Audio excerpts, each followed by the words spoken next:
Şedaralın, putra Presiden Turki Recep Tayyip Erdogan, yakni Necmettin Bilal Erdogan, mengunjungi sejumlah kampus di daerah istimewa Yogyakarta. Necmettin Bilal Erdogan sendiri pada Senin 19 Desember 2022 juga sempat menyambangi UGM dan mengikuti agenda peringatan Disnatalis kampus tersebut ke-73. Hal ini dibenarkan oleh Rektor UGM Ova Emilia.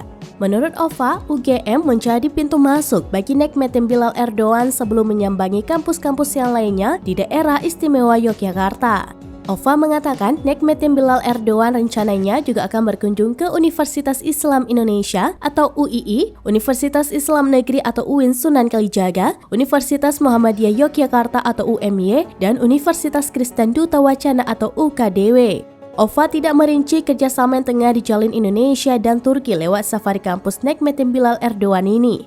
Ova hanya menjelaskan UGM belum lama ini mengikuti konferensi antar universitas di Turki.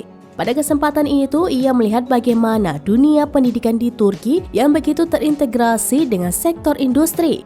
Menurut Ova, industri di sana dekat sekali dengan industri yang kaitannya dengan persenjataan.